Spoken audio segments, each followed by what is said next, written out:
Chapter 25, Section 2 of J.B. Bury's The Student's Roman Empire, Part 2.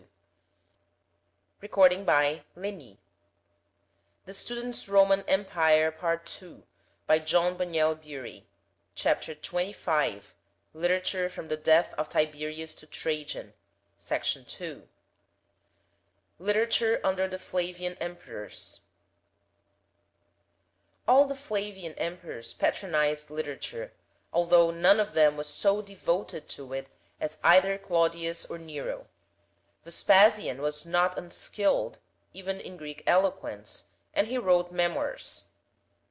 We hear of Titus writing a poem on the appearance of a comet, and Domitian was devoted to poetry in his youth. But Vespasian also actively encouraged literary talent. He was the first to endow Latin and Greek rhetoricians with a yearly allowance, 100,000 sesterces, from the fisc. He gave rich rewards to distinguished poets, and encouraged art in the same way.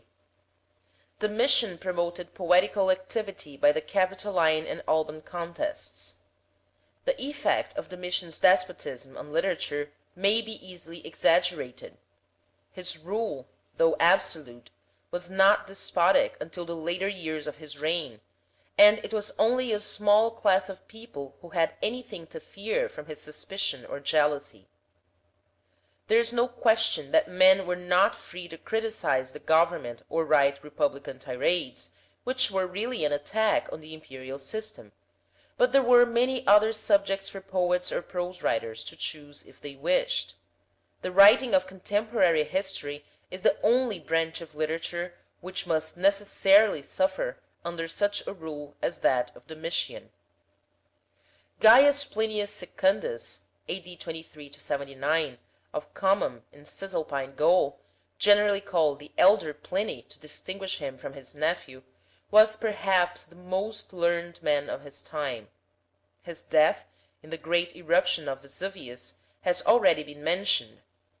He had filled the office of procurator in various provinces, and had found time, amid his official activities, to pursue studies of the most varied and comprehensive character, and to write a great number of books. Besides lesser works, he wrote a history in 20 books of all the wars that Rome ever waged with the Germans, a work entitled Studiosi, being a sort of introduction to rhetoric with examples, a grammatical treatise dealing with doubtful forms in declension and conjugation, a contemporary history in 31 books, probably reaching from the fall of Gaius to the year 71 A.D., and a natural history.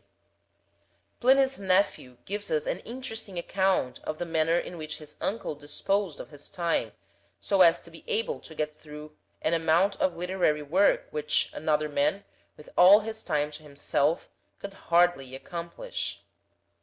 Before dawn he used to attend on the Emperor Vespasian, in his capacity of Procurator Caesaris, and then proceed to the execution of his official business, which was thus finished early. On returning home he devoted the rest of his time to study. After food he read a book, making notes and extracts, for he read nothing without making extracts from it. In the bath he either dictated or listened to something read out. In travelling he always had at his side a secretary with book and notebook, whose hands in winter were protected by gloves. He deemed all time lost that was not spent on study. As he wrote so much, Pliny could attend little to the form or style of his writing, and his works are memorable rather for the quantity of matter which he put together than for the quality of the composition or the discretion of his criticism.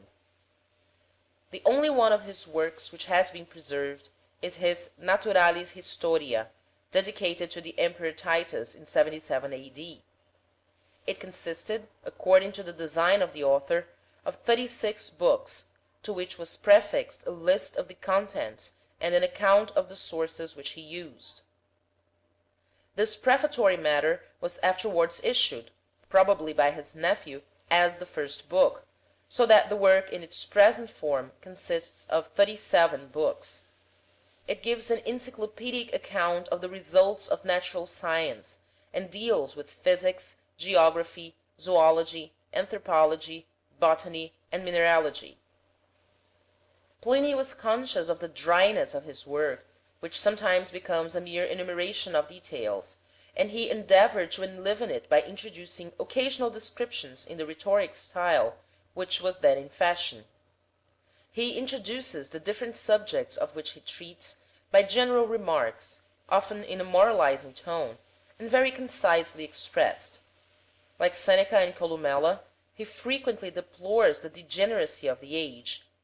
In religion he is hostile to the popular creed, but is not a follower of any particular philosophical system. His view of the universe is pantheistic.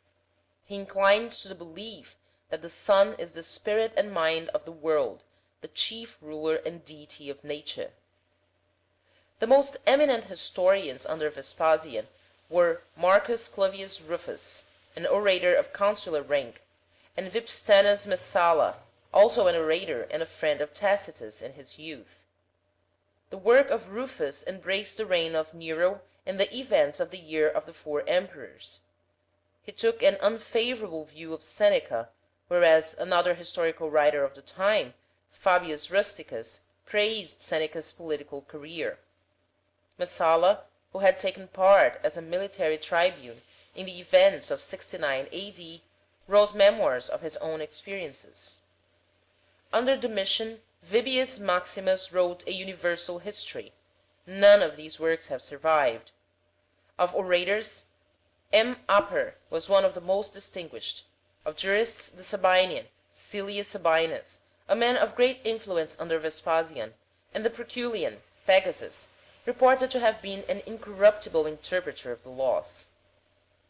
More eminent than Aper and the other pleaders of the day was the teacher and scientific student of rhetoric, Marcus Fabius Quintilianus, who increases the goodly roll of Spaniards distinguished in literature. Born at Caliguris about 35 A.D., he came to Rome in the train of Galba, soon gained a reputation for his eloquence, and became the glory of the Roman toga.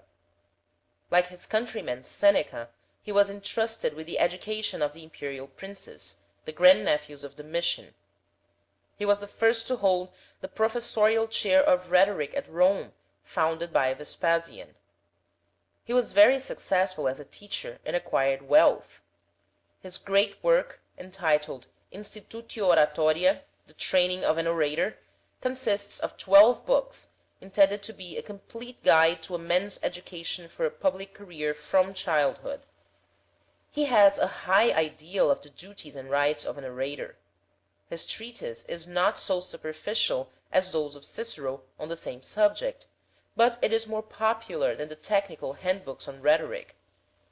He has a sober, independent judgment, and remarkable insight in literary criticism. He is not blinded by great reputations or misled by the current ideas of his age. On the contrary, he is remarkable for his depreciation of Seneca's style, and for his opposition to contemporary prejudices, especially in his admiration of Cicero, whom it was the fashion to underrate as an orator, but whom he regards as a model. In his critical estimates he is more inclined to be too lenient than too severe. Quintilian recognized clearly and condemned judicially the faults of taste, the mannerisms, the affectations, the marks of decadence which characterized the literature of his own age. The inspiration of nature, the natural expression of a simple feeling, was regarded as a baseness, a defect of art. Nothing was considered worth reading, or, at least, worthy of admiration, that was not far-fetched or that did not glitter with figures and phrases. Almost all our speech is metaphor. The antique, the remote, the unexpected were the fashion of the day. Quintilian frequently uses the word lascivia, wantonness, to describe the nature of the modern style of writing. But, in spite of the protests of Quintilian and some others like him, the modern style was victorious. Men would not go back to the simple uncombed antiquity, even when, after the first impulse of reaction, they came to admire its excellences. We have already met Sixtus Julius Frontinus as conqueror of the Silures in Britain, and afterwards as assisting Domitian in establishing strategic posts beyond the Rhine. He was clearly an able man. Tacitus even describes him as a great man who would have approved himself great if he had not been hindered by the jealousy of Domitian. Here he has to be spoken of as a writer on technical subjects. Two of his treatises have been preserved, and fragments of a third. The Strategemata consists of 3 books illustrating the artifices of strategy by examples chiefly taken from Roman history. Some later writer added a 4th book to the genuine work of Frontinus. The De Aquis Urbis Romae, composed in 97 A.D., in which year he held the post of Curator Aquarum, and published after Nerva's death, furnishes us with a most valuable account of the aqueducts of Rome, their construction and administration. Frontinus also wrote a book on field measurement, Grammatica, of which only some extracts are extant. He died about the year 103 A.D. Whenever he was not holding a public office, he lived a retired life on the Campanian coast. His modesty seems to have been equal to his merits. He forbade a monument to be erected to his memory. "The expense," he said, "is unnecessary. Our memory will endure if we have deserved it by our life."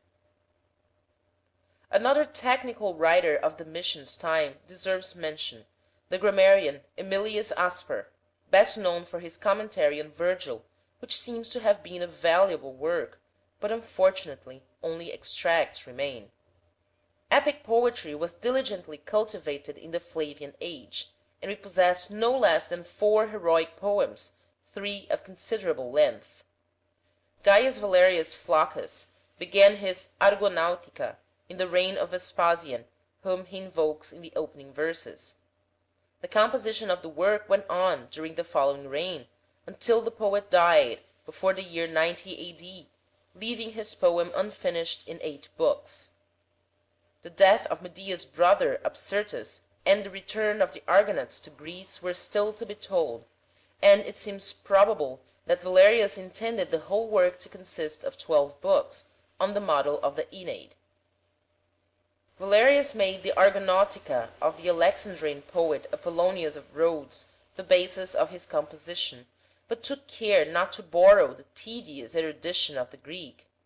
He aims more than his model at sentimental and pathetic effects, and takes pains with the psychological development of his characters. He formed his style closely on that of Virgil, whom he imitates and echoes on every page, somewhat as Persius imitated Horace, and, like Persius, he is often difficult and obscure by reason of his artificiality. In versification he is as strict as Ovid. Another epic writer under Vespasian was Salius Bassus, but none of his works are preserved. It is related that Vespasian bestowed upon him a liberal present in recognition of his poetry, and Tacitus calls him a most perfect poet. In the same reign, Cariacius Maternus wrote tragedies on Roman subjects, and a Greek play on Thyestes. Titus Cassius Silius Italicus, 25 to 101 A.D., chose, after the example of Lucan, an episode of Roman history as subject of an epic poem. He chose the Second Punic War, and his work, entitled Punica, in 17 books, has come down to us. Silius went through the usual stages of an official career, which was respectable but not distinguished. He held the consulship in the year of Nero's death, and was afterwards proconsul of Asia. As a senator he was respected, but had no political influence. On the other hand, he made no enemies. After his proconsulship he retired from public life, and devoted himself to the service of the Muses. "Now," says his friend Martial, "Helicon is his forum. Proque suo celebrat nunc Helicona foro." Celius suffered from an incurable tumor, and it finally became so irksome to him that he determined to put an end to his life, and starved himself to death in his villa at Naples. Silius wrote his Punica in the reign of Domitian, whom he addresses in the usual tone of courtly flattery. "Thou," he cries, "O Germanicus, wilt transcend the deeds of thy kinsmen, Vespasian and Titus," and he celebrates the emperor as a greater bard than Orpheus. The poem was judged by a contemporary writer to display greater diligence than talent, a judgment which might be extended to most of the writers of the age. To a modern reader the work is irredeemably dull. It abounds in imitations from Virgil in incident as well as in language, and is not marked by the least originality of any kind. Silius was an enthusiastic admirer of the poet of the Aeneid, used to celebrate his birthday with religious solemnity, especially when he was at Naples, and used to visit the tomb of Virgil as if it were a temple. He has by no means the same skill as his contemporary Valerius Flaccus in introducing Virgilian echoes. The Punica ends with Scipio's triumph after the battle of Zama, and, like the Aeneid, is national in sentiment. But while Virgil's national sentiment is a genuine inspiration, that of Silius is a cold and correct reflection of the Virgilian spirit. Hannibal plays the part of Turnus. Like Turnus, too, Hannibal fights with a phantom, and Juno plays the same anti-Roman part in the poem of Silius that she had played in the poem of Virgil. The usual epic paraphernalia are duly worked in: the catalogue, the Nekia, the games, the description of a shield, the dream god, the battle on a river's bank. A tendency to stoicism can be distinctly traced in the poem, but, unlike Lucan, Silius never touches upon politics. He neither reflects on the present nor regrets the past. To him the warriors of the old republic are no longer the men of the Forum and the Capitol, such as he sees before his own eyes. They have passed into the twilight of myths and demigods. To him Scipio is a second Hercules, the achiever of labours, the tamer of monsters, the umpire of the divinities of pleasure and virtue. Hannibal is an ogre or giant of romance, who seems to vanish at the catastrophe of the story in a tempest of flame and cloud. This contrast with Lucan is an instructive indication of the change in spirit which took place at Rome even in Stoic circles during the last 40 years of the first century. In the technical construction of his verses, Silius is excessively strict, like all his contemporaries. Publius Popinius Statius of Naples, 45 96 A.D., also composed epic poems in the reign of Domitian. He had inherited a taste for poetry from his father, who had celebrated in verse the burning of the Capitol in 69 A.D., and was about to compose a work on the eruption of Vesuvius when he died. The younger Statius won the olive wreath at the Alban contest in poetry, instituted by that emperor 3 times, but he was defeated in the Capitoline competition. His circumstances were comfortable, and he possessed a country place at Alba, which was perhaps a gift of the emperor. He enjoyed the patronage of a nobleman named Metius Celer. At the beginning of Domitian's reign he composed a mime, entitled Agawe. He promised, and perhaps began to write, an epic celebrating the German expedition of the emperor, but, if begun, it was never finished. 3 works of Statius have been preserved, of which the longest and most ambitious is the Thebaid, which occupied him for 12 years. The subject of the poem is the war between Eteocles and Polynices, the sons of Oedipus, and it is treated very unequally.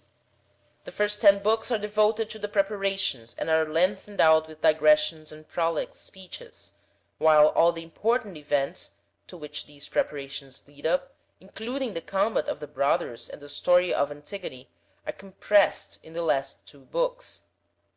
Books 5 and 6 are occupied with the episode of Hypsipyle and Archimerus.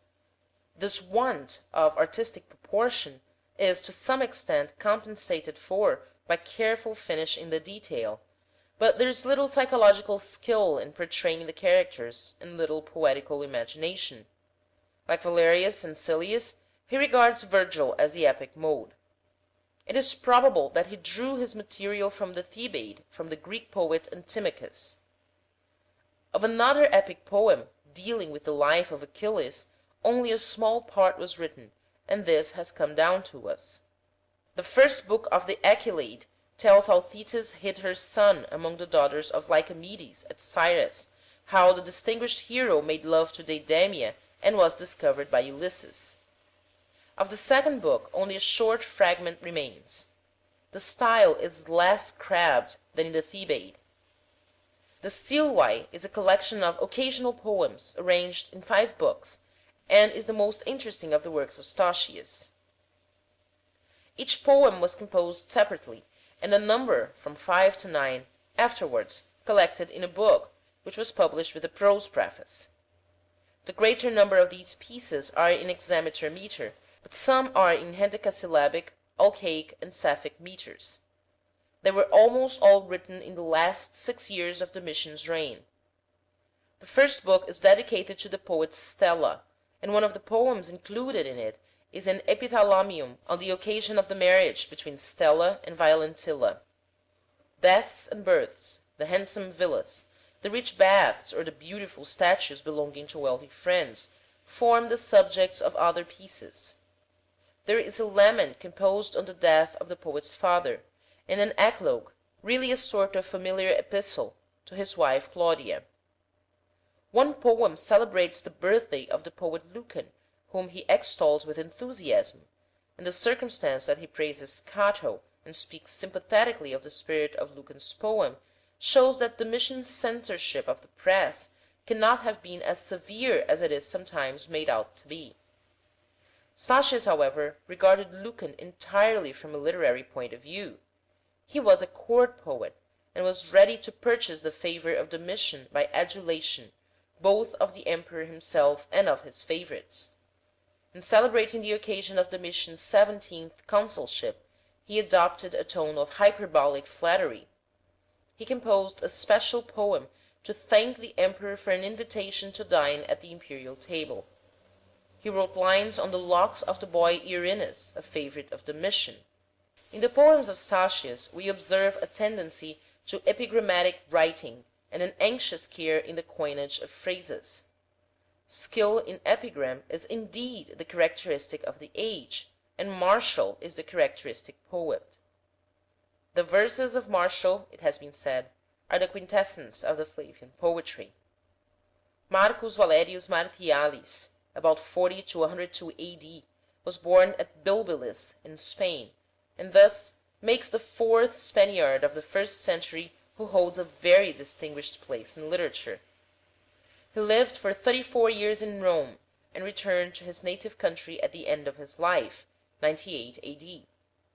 He was poor, and seems to have had no fixed employment. He possessed a small house in Rome, and a small country place at Nomentum, in the Sabine territory. Both Titus and Domitian conferred upon him, in recognition of his poems, the privileges which the law gave to those who were the fathers of 3 children, ius trium liberorum, and he was made a military tribune, which gave him the standing of a knight. His flattery to Domitian is even more extravagant than that of Statius. He was a more needy and more eager bidder for court favour. Among his patrons were Irinus, Crispinus, and Parthenius. As an example of his glorification of the emperor may be quoted the verses in which he cries: "Under what leader was martial Rome fairer and greater? Under what princeps did we enjoy such great liberty?" Martial can be convicted of being a time-server out of his own mouth, for, after the death of Domitian, he confesses that "the reign of terror is over." It is conceivable, however, that here too he spoke less from conviction than from a desire to be agreeable to the new government. His epigrams were collected in 14 books, of which each contains about 100 epigrams. Most of the books are introduced by a preface, either in prose, like the Silvae of Statius, or in verse. The 13th and 14th books, entitled respectively Xenia and Apoporeta, consist altogether of distichs on presents suitable for the Saturnalian festival, epigrams in the original sense of the word. The other books contain epigrams in the later sense of the word, short and often with a fine point. Besides these, there is an unnumbered book, known as the Liber Spectaculorum, consisting of poems which refer to the public spectacles at Rome. In the art of epigram, Martial regarded Catullus and Domitius Marsus as his models. A large number of his verses turn on filthy subjects, but he is careful to tell us that, if his page is wanton, his life is honest. Lasciva est nobis pagina, vita proba est. He was, however, a man of no character. He prostituted his muse to the taste of the punless. But he was a writer of the greatest talent, and his best verses are very good indeed. His works give a most valuable picture of the Roman life of his time, especially perhaps its shady sides, and we meet many notable literary persons in his pages, such as the younger Pliny, Silius, and Stella. It is remarkable that he does not mention either Statius or Tacitus. In his stinging epigrams he always used fictitious names, such as Ponticus, Tuca, Tongilianus. He mentions living persons by their true names only when he praises or says something indifferent. Auruntius Stella of Patavium, the friend of Statius and Martial, composed love poems which were inspired by Violentilla, who afterwards became his wife. He celebrated her under the fictitious name of Asterius, but in the pages of Martial she appears as Ianthes, a Greek rendering of her true name. The death of her pet dove is the subject of one of Martial's epigrams. Another writer of erotic poems was Sulpicia, the wife of Calenus. Her verses were remarkable for their wantonness. Turnus, a distinguished satiric poet, also deserves mention. Many other verse writers in various styles, whose works have perished, are mentioned by Martial, Statius, and Pliny, but they are now nothing more than names. End of chapter 25, section 2.